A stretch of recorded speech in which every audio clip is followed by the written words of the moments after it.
Join us now for an insight with Carl Summer. I was born in Brooklyn, New York, and as a child I lived in Ridgewood, Queens, just a few blocks north of Brooklyn.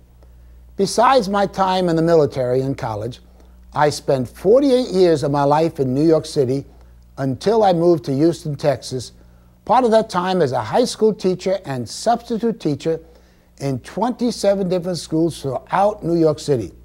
I've seen firsthand the deterioration of a city and its schools.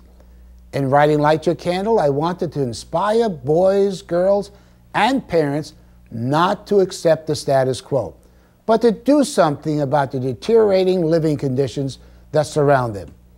Many reading this book do not live in such a neighborhood, but they can learn important lessons about what can happen when one person is determined to do what's right. Stephanie lived in a gang and drug-infested neighborhood. In Stephanie's schools, the student roamed around the halls, and the boys and girls fought. In the cafeteria, the children threw food, and in class, kids threw paper airplanes. Teachers were constantly yelling at students to behave. School wasn't a good place to learn. In addition, the neighborhood was infested with crime. Everything looked hopeless. It's the age-old question, what can one person do? This book is a story of what can happen when one person takes action. Stephanie decided to light a candle and inspired her two reluctant friends to do the same. Hopefully, it will inspire you as parents and teachers to light your candle and inspire others to do something about undesirable situations.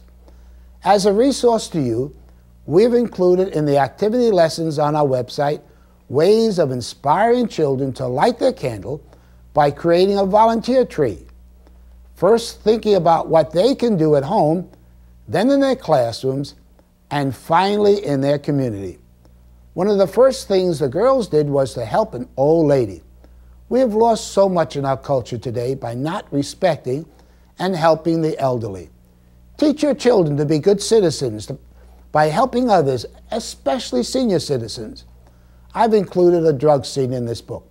Teachers and parents, warn your children about the dangers of drugs. This is just not in poverty areas. Affluent areas have drug problems too. Parents, be especially concerned who your children's friends are. I, as a parent, was always concerned with whom my children associated with. Beware especially of unsupervised parties.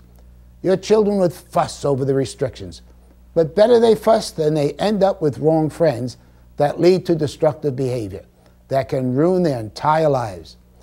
One of the best things to do is to take your children to places where good people assemble. We were very active in a church that believed in positive values.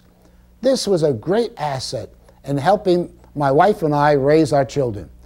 In Light Your Candle, one of the important things the parents did was to get together and insist that the drug pusher leave the neighborhood.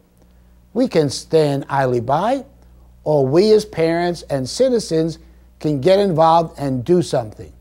Similarly, with our educational system, sometimes parents think that teachers and principals are free to do whatever they want to have disciplined schools. This is often not the case. Often their hands are tied in being able to implement effective discipline policies. But you as parents can have a tremendous influence in helping the school have a disciplined atmosphere. If your school is undisciplined, get together with your PTA members and see what you can do to help the school.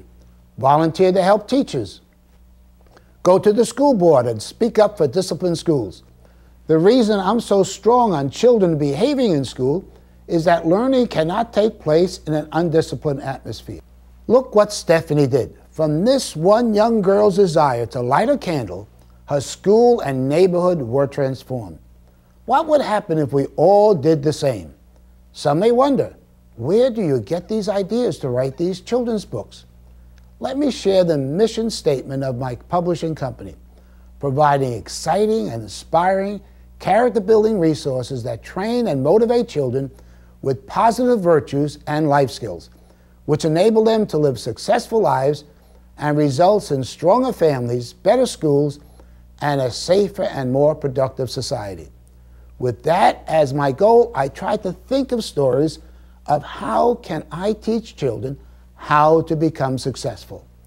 In closing, I want to stress there is hope if parents, teachers, librarians, principals, superintendents, and those in authority insist our moral heritage and its values are taught in our schools and homes.